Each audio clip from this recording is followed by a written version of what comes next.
Good morning, everybody. About 8:30 or so on the 27th of April, Saturday. As you can see here, I got all sorts of stuff going on. All sorts of pieces, parts, and everything that I'm going to continue to work on the little odds and ends. There's the steering column from the black car. I already got the steering column from the red car. Dorothy here all cleaned up. Brought the other seat over. Both of these seats are the two that I picked up from the guy in Rhode Island. This one, the passenger seat over here, especially, is in pretty bad shape. I'll show you that when I start to clean it up.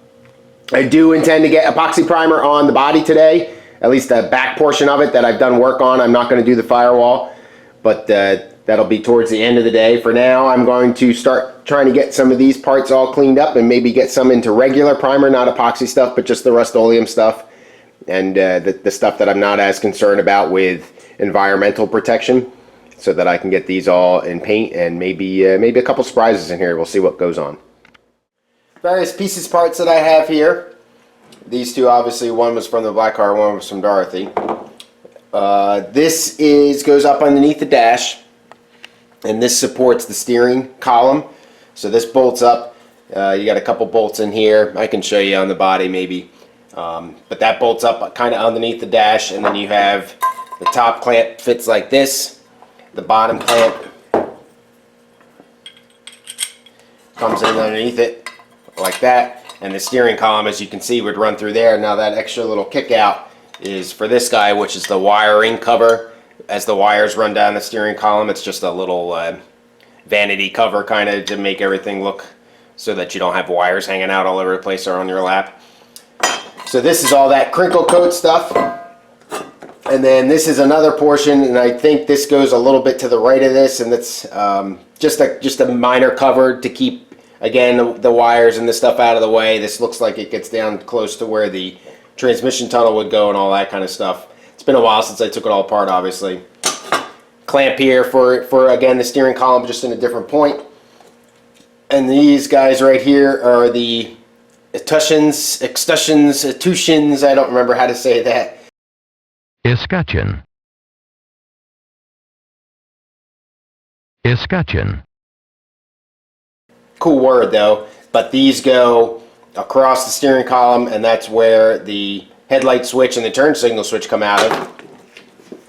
And I got the black cars here, and you can see how that kind of would line up. So that's looking down. Get it out of the way so I don't hurt. That's kind of looking down the steering column there, and you can see it's got little stickers on there for the lights or for the turn signals. Now, one thing that's interesting is this is from the black car, and I think these are metal, which surprised me because I thought they were always plastic. Nearly 100% sure that the ones that you would buy now that you can still get new would be plastic. These, like I said, are off of Dorothy, and you can see that's all faded, I think. That's also plastic, but that would be nice to have metal ones of those to get those cleaned up. But again, this is the black cars, and this covering tube here is aluminum. So on Dorothy's, this was really torn up. This is Dorothy's. If you can see how bad and especially down here. I mean, that's grooved pretty good and everything like that. So it doesn't look like the black cars is quite as bad, but there is some stuff going on down there. So anyway, I took all Dorothy's apart at home and decided to bring it over here now. This is for the horn button. So this is a little spring-loaded metal piece here. I had the same thing on my MG Midget, if I remember right. So the horn is in the steering wheel, and then this just kind of rides in here as you turn the steering wheel, so it maintains continuous electrical contact. And then when you press the horn, beep beep, the little spring-loaded thing completes the circuit in there. But anyway, here's our old school original horn button for you. Supposedly these are very cheesy, than not good quality for the new ones that you get, and obviously this is in bad shape, but I'd rather have it original and looking old school than a cheesy one. But anyway, I'm going to take apart the steering column here and start getting stuff cleaned up and see if these Etutions are metal. I'm just going to say Etutions because I don't know what else to call it. Escutcheon.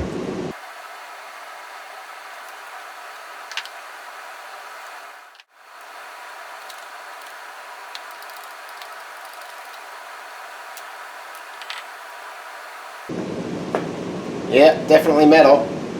And you can also see that these two here, see how there's two oval cutouts in those?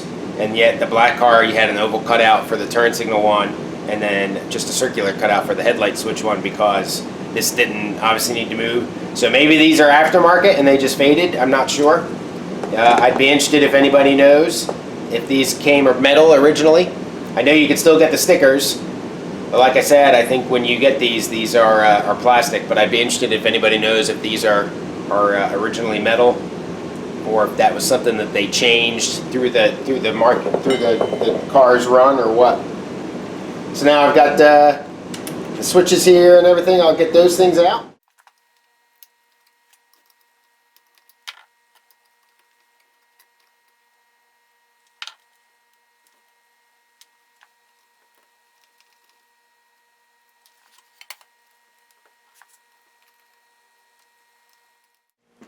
Alright, so you can see here I had mentioned that vanity cover. That's what this guy is right here, and it just fits up there so it covers the wires from the turn signals. You can see the heavy wires coming down, and again, it's just to keep everything a little nicer looking. So again, these are the same guys here. Black car, 1964-ish, Dorothy in 1966, maybe even a 65 depending on the commission number, but you can see the slight difference in construction there. This bracket here is attached. The one that goes around the steering column is attached on this guy, spot welded. Dorothy's wasn't like that.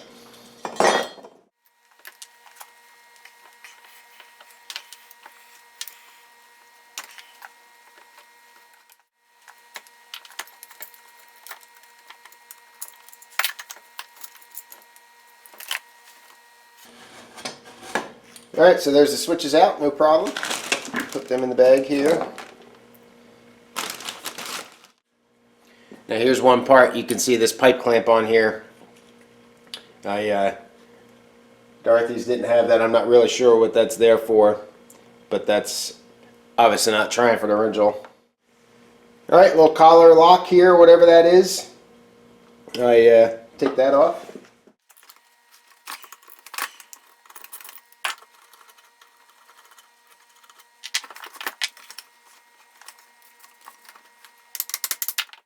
This is a little like Teflon plastic washer, pretty fragile.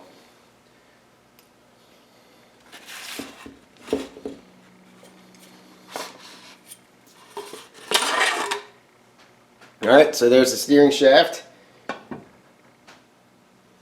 And the cover here, definitely in much better shape. So this is the one that I'll try to use here.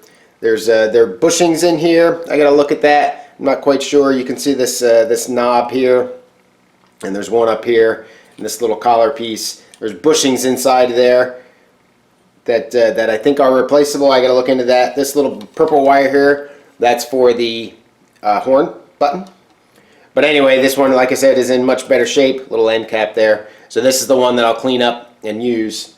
But yeah, I'm gonna see if I can figure out these buttons, or the bushings. So I'm going to get all this stuff bagged up and organized real quick, and I'll be back. Another thing, the horn button here, the ring will come out. So there's little tabs here that are bent over there and there. I just kind of bent it back a little bit. You can see, or here at least, that it's loose. I'm just going to use this little punch to square it out the rest of the way.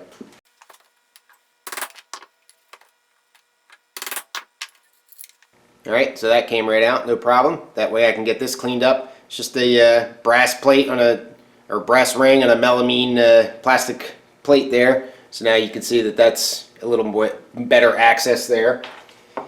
You can see that black and maybe a little bit of white in there. That's that bushing I was talking about. Now there's one at the bottom and there's one at the top. If you can see that little button. But I don't know if those buttons get pinched in or what's going on there. You can see there's some writing on this one up here. It says Elastic, patent applied for. It's interesting. The other one's all worn away. But again, I'm not sure if they just they break out of there or what. I'll play with it a little bit, but I don't want to damage anything. I know I have one of those at home, but I don't have two. So I don't know if I just didn't order properly, or maybe there is too, and I just, because I thought I ordered a kit from the Roadster factory. But anyway, we'll see what's going on there. I'm going to completely disassemble both of these steering columns, so I'm going to take the other one out now. All right, the next thing I got here, these are, they go underneath the dashboard, about where your knees would be, I guess, and where your legs, and there's little pieces of foam under there, and they just stick on there. You can see that these are in horrible shape. I don't know, I had them out in the black car and out of Dorothy. I think this one here, with the, I think the ones with the regular looking silver, oops, sorry, the silver bolts that are obviously not factory, I think those are the ones out of Dorothy.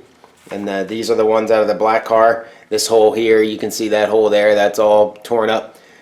But I'm just going to strip these down to bare metal, try to save that little piece of plastic foam on here in an attempt to be able to reproduce that, but just get these cleaned up and preserved also.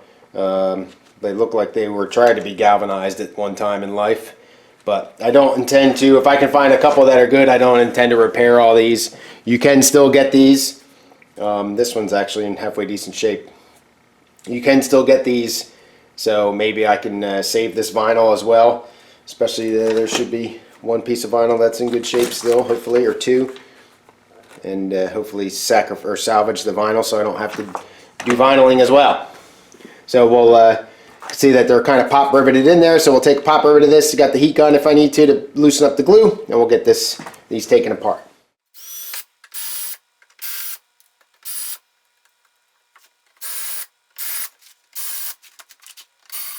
Alright, so the rivets came out with no problem. Now I'll just kind of work my way around here and try to melt some of this vinyl off. This one is not really worth keeping, or the padding underneath, I guess. But I'll be a nice guy and take my time.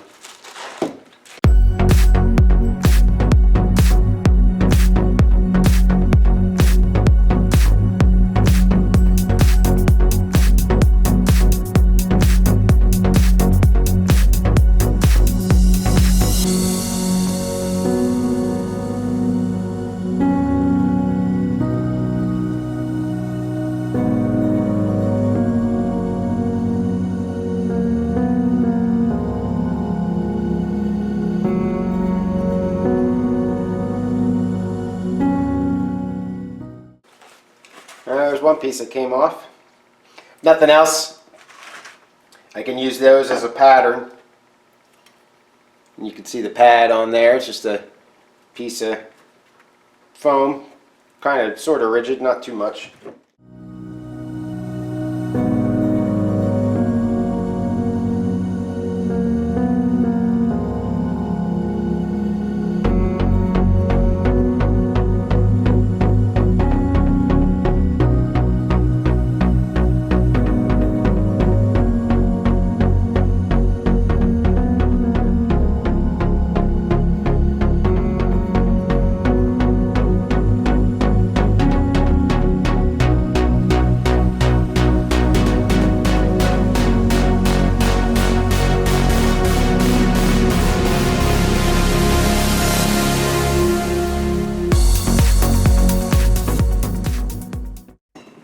Alright, so there's one of the pads.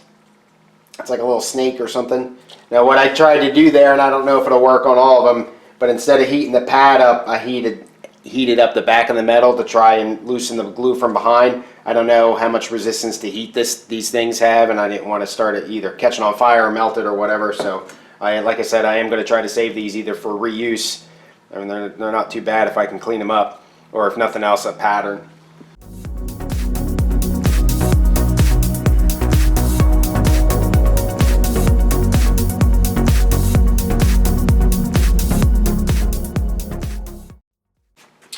Alright, so this one's obviously in bad shape. I don't know if you can see, it's kind of shiny. This was definitely from Dorothy, the previous owner. I guess there was a vinyl repair or something like that. He did this on the dashboard as well. But this piece isn't even worth saving.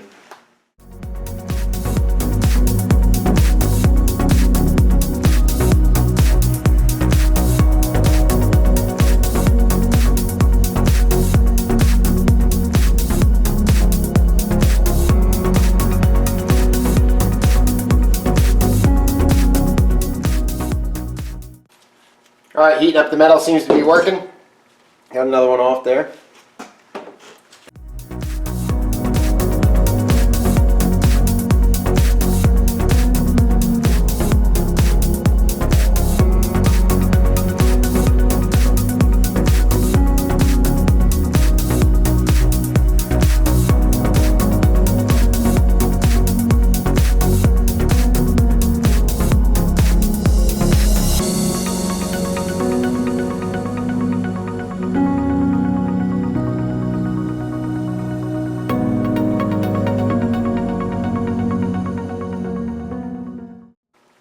Alright, that's not too bad. If worse comes to worse, I would reuse that. It's a little beat up in a couple spots, but I got 3 others. Alright, so let's see. It looks like there is a difference here between them.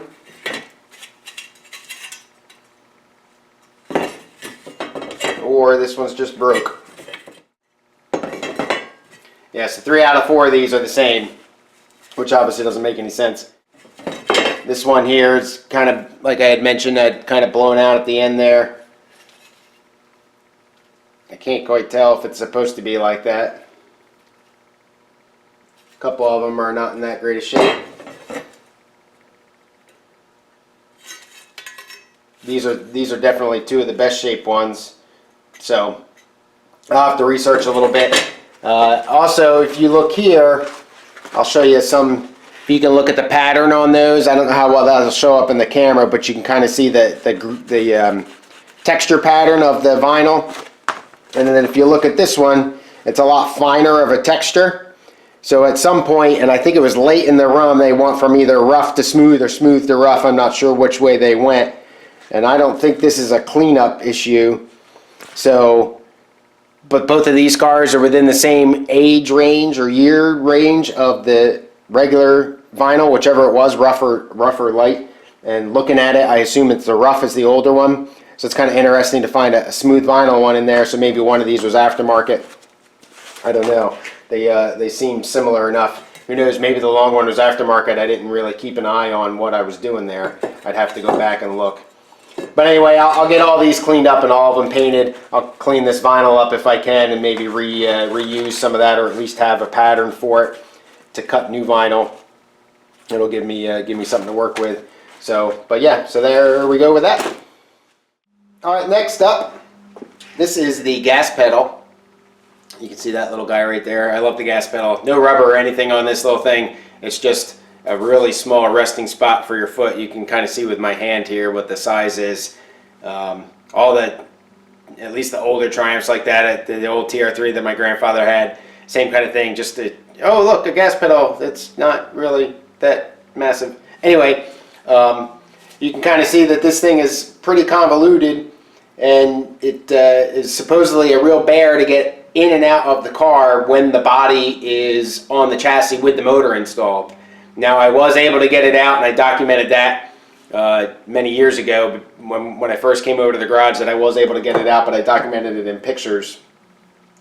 But this is something I'll put in before I put the body back on the chassis, just because it can be a little painful, and that's kind of one of the things you don't want to forget. But it needs to get cleaned up and painted and all that kind of stuff, so I intend to go ahead and take care of that.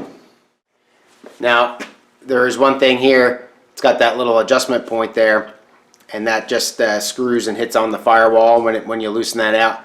So it's kind of a poor man's rev limiter, I guess. I'm not sure how much it would limit the revving of the car, but I thought that was kind of interesting that you just can't nail it to the floor, I guess. I've never looked into the workshop manual to see if there's a proper adjustment for that or what, so I could be totally wrong in my thought.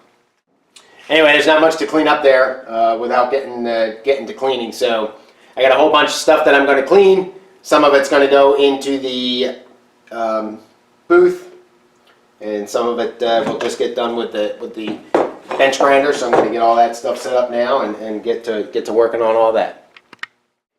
All right, I have a lot of stuff cleaned up. I just went over the wire reel with a bunch of stuff, nuts and bolts and stuff. Put a whole bunch of pieces, parts for the around the steering column and all that kind of stuff. Going to throw that in the sandblaster and get that stuff cleaned up.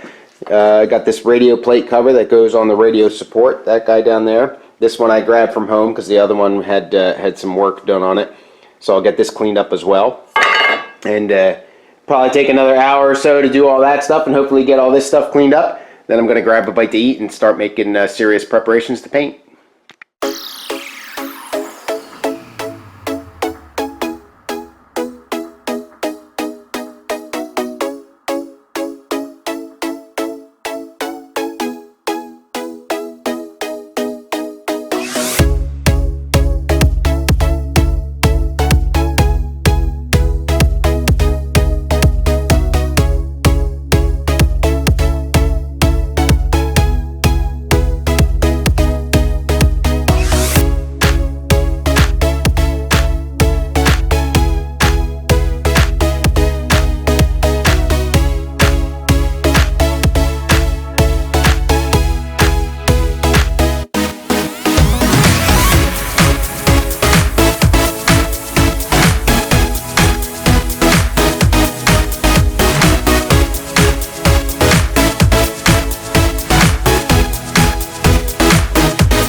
Hopefully you can see some of that sandblasting.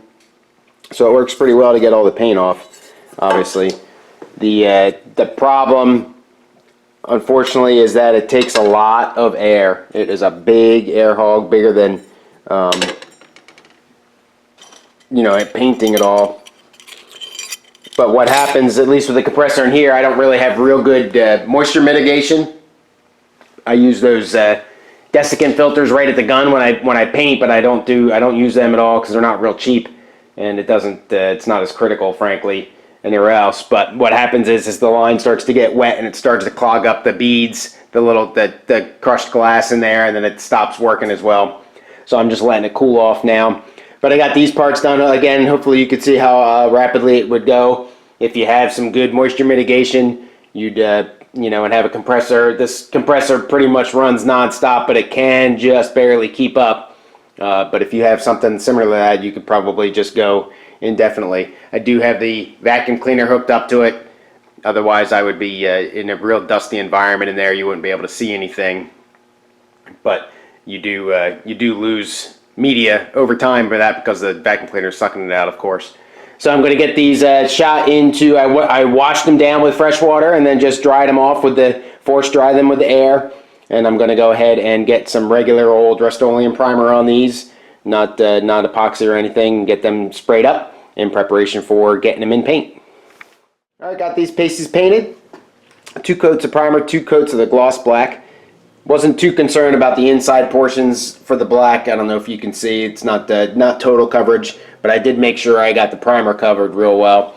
I am real happy with the way these came out. Escutcheons or whatever they're called. Escutcheon.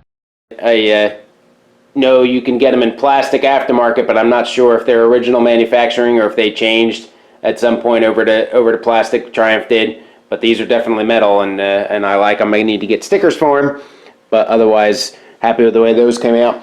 I also got the handbrake hanging up in there. That's got primer on it. So now I'm going to start moving towards getting the car masked off and taped off and wiped down and everything. So that'll take a little bit, but it's about 12:15 or so. So I think I'm still on track to get some couple coats of coats of epoxy primer on there. It's been a while, so it'll be nice to get back into painting a little bit, and we'll see. All right, just about 2 o'clock. I haven't wiped the car down yet, but I'm getting ready to do that. I did mix up my epoxy primer.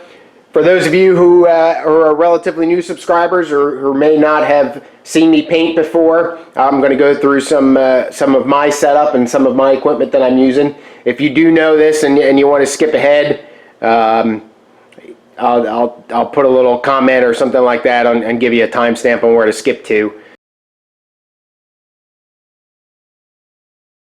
But I'm using Southern Polyurethanes paint. I'm using them throughout, all the way from my epoxy primers, my build primers, and my base coat clear coat. It's a relatively small company out of Georgiaville. I say relatively small, I guess I don't really know. But the 7-day technical support number that you see right there, as far as I know, that's the phone number of the man that owns the company. And you can contact him directly via text or phone call, and that guy will respond to you on a Sunday afternoon if need be. I haven't taken advantage of that yet, but I've read enough of the forum posts to know that that's no kidding. So the guy is great. This is a little tech manual there. So I got a gray epoxy primer. It's a 2-part paint. You mix it 1-to-1. Like mixed about 24 ounces of it in there. It's about a 30-minute induction time for the epoxy. So I'm almost done with that actually. But the pot life's a good 72 to 120 hours or something like that, depending on the temperature. So there's no rush to have to get it sprayed out like there is with some other paints. But anyway, so that's sitting. My gun is a Finish Line by DeVilbiss. It's an FLG4. I would say this is the very low end of the guns that you would start to buy if you were serious about painting a car. So, you know, light years ahead is something that you can get at Harbor Freight, but pretty low end when you start getting into what I would consider some, you know, the guys that might do this for a living or even as a serious hobbyist would do. So this is not the lowest end, but it's pretty close. Gun ran about $200, brand new. I got it used from Amazon, used in a like new condition. I saved probably $30 or $40, so it was worth it to me. Comes with the gun, the cup, the cap, and 3 nozzles, a 1.3, a 1.5, and a 1.8 millimeter tip. I additionally bought a 2.2 millimeter tip for spraying the build primer. Since that's a little thicker, you need a little bit wider of a nozzle, and the 1.8 just wasn't working for me. I set this up at the same time, or the same way. I use the desiccant filter, which is the orange thing on there, to help me with my moisture mitigation. And I got a little regulator there. As far as the air pressure goes, I've got the compressor in here that's set up and it runs, and the compressor will pump the tank up to about 120 pounds, and that's what I run coming out of the hose. I don't regulate it here at all. I only regulate at the gun, and that's a recommendation to help you minimize the amount of throttling you're putting down the hose so that you've got maximum air flow.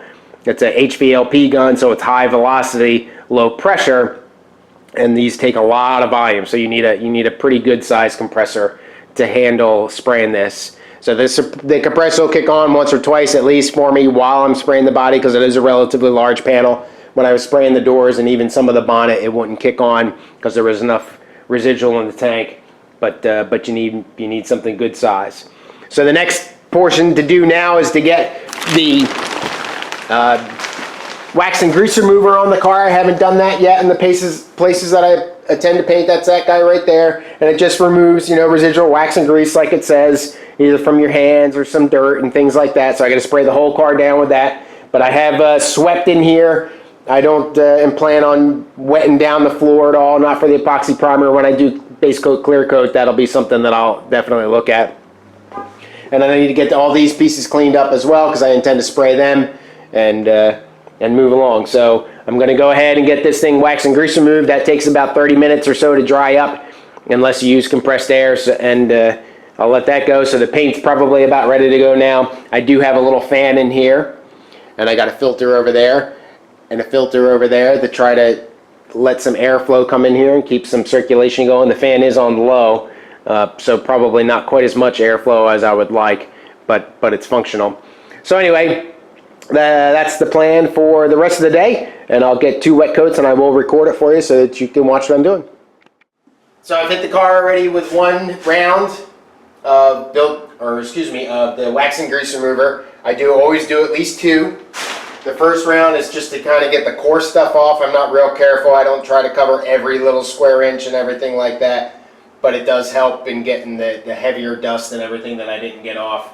Prevents me from blowing off some dust in here too, which just puts that in the air, and since I have a cheesy filtration system, that kind of helps me keep the dust down. But now I actually am trying to get it pretty clean here. So I take my blue shop rag. This is the kind that I think Scott Towel makes them, that you can find in Walmart for $2-3 a roll, whatever it is. You can't be skimpy with these things. You will go through a couple rolls. I'll go through probably 5 or 6 sheets just doing the car on the outside, and I fold it in square. So fold it over and then fold it again to make a rect or a square out of it, and then I'll just spray a little bit of an area, wipe it down. You don't want to let this stuff dry. What it's designed to do is spray on the panel. It lifts the dirt off of the panel, and then it suspends it, and then you come through and wipe it off. If you allow it to dry, then you're just letting it dry back on. That's why you don't want to use something like an alcohol-based substance, even though it's would help clean a little bit better. Probably it dries so fast that you would never be able to get that stuff off in time to allow it to not dry out. So I just got a regular old spray bottle here. I'm just going to go through and show you how I do it.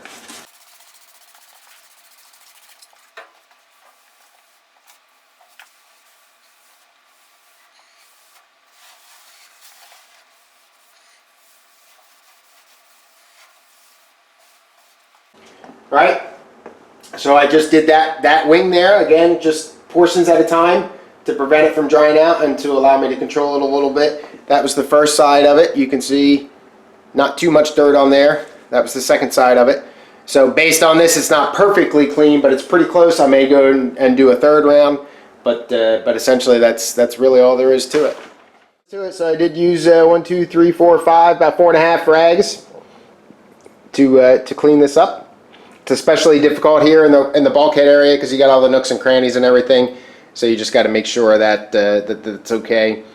If you can see, I didn't really make a big point of this before I did it, but the epoxy will go down at a pretty good high gloss when it dries out. If you can kind of see the gloss in here, it's all dusty and dirty now, but you look over here and the gloss is not quite there, and that was the point of me going over everything with the scuff pad. Now back here where I've done the work, obviously you're not going to have any gloss left, but you want to get it at least scuffed up so that it has something to adhere to again.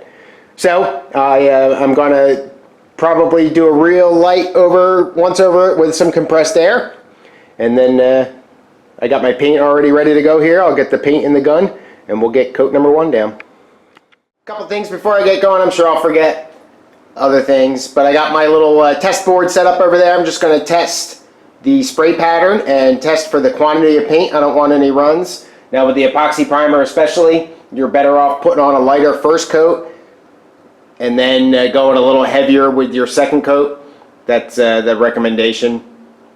And I've noticed at times that I'll get fish eyes or cratering if I go too heavy on my first coat. So I'll tend to go lighter on my first one than on my subsequent coats. Got all these guys lined up here ready to go. Another thing that I wanted to mention is strain the paint. I'm not good at remembering to do this, but I got the straining cups out there, so I'll try to remember to do it this time. And I think that's really about it.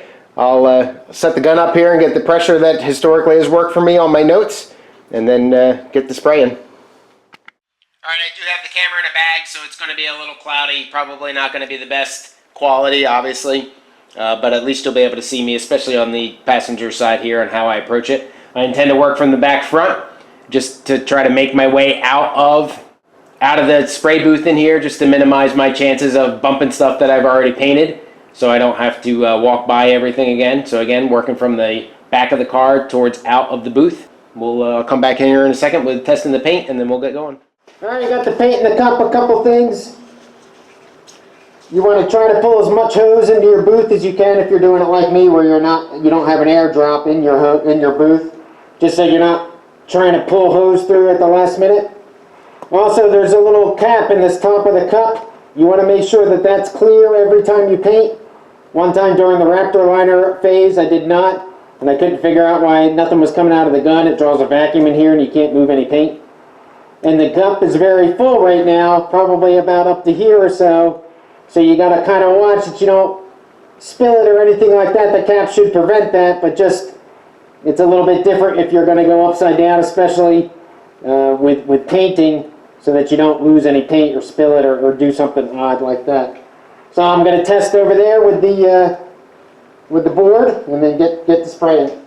All right, one nice thing is once you kind of get the gun set up in general, you can kind of reuse the same settings. I got about 26 pounds, only one tone open on the nozzle because again I want to go for a light first coat. And that's what I used the last time, so it's nice to have that ability to just kind of reuse the same settings.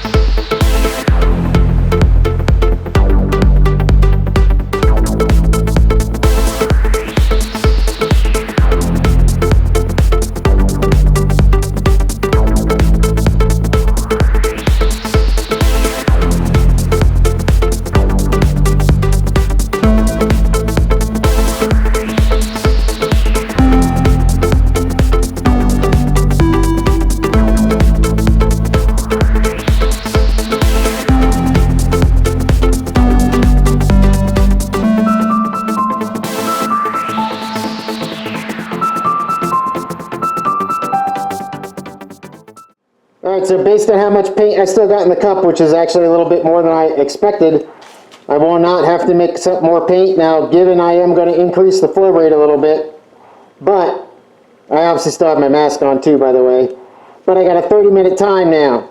If I let this paint sit in the gun, specifically in the nozzle, for 30 minutes, it's going to start to dry up. So what I do is I dump the paint back into a can here, and I start running some lacquer thinner through here just to clean it up a little bit. I don't take the gun apart like I will after the next coat.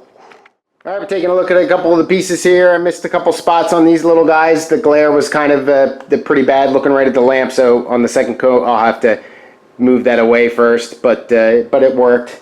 And then we'll look over here at the rest of the car here. It looks okay.